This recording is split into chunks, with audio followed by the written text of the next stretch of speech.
There was two or three different videos I was seeing.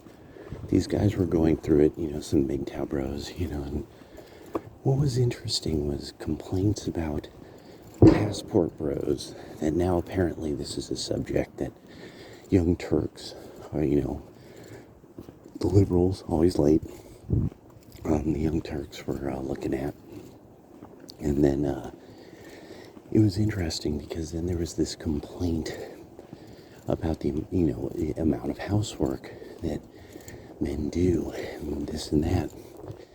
And so what really I wanted to make sure just to always put out there for history's sake is a key understanding that now these men who are leaving marriage and stuff, these complaints about to feed a child and a woman, just one of each.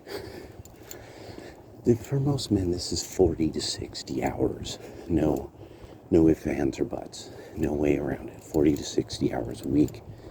Usually at a job that's not, whatever they're doing is not called fun.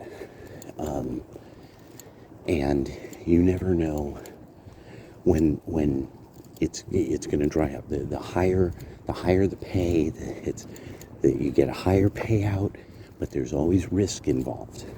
It's the risk of the project failing, whatever you're doing failing, and then that big money is gone. And a lot of these women don't understand, the men don't want to bring that pressure home.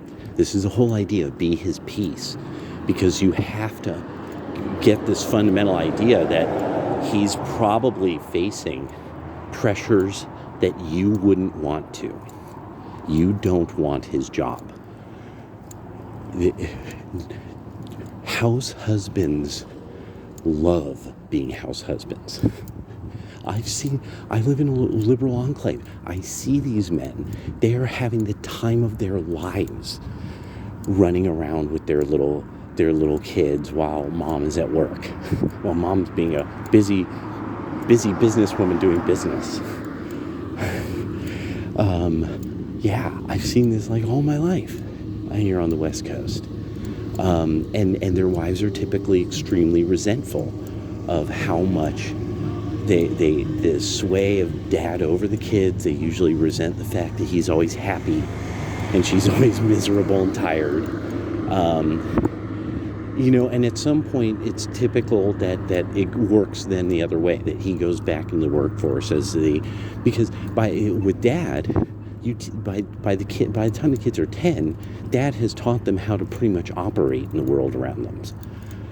This is another issue that you notice in blue enclaves. I mean, these single moms, that they have these fully grown, like orc-looking sons that can't function in society. This giant orc with a mask on, and a question mark spinal column, that this woman didn't prepare to live in the real world. And then now let me evidence it. For 40 years, I've seen the whole thing of medicating children to learn math, and then the failure of that. The teachers fail to do that.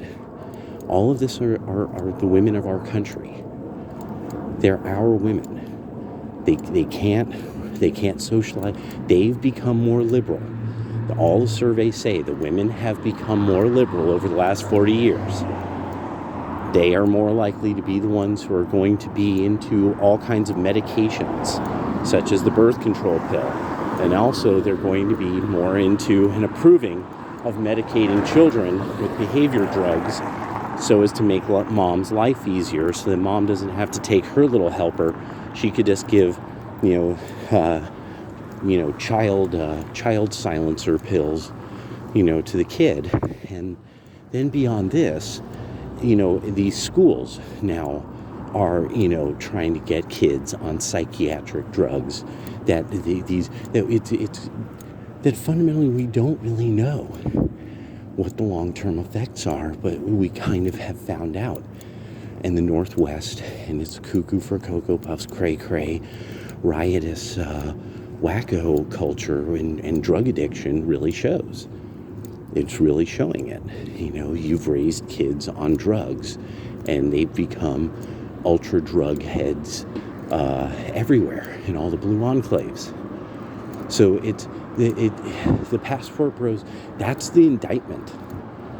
And all these MGTOW guys, yo, we know this. We have numbers on this shit. We have data on this. So y'all need to know your place. We're preparing for the future.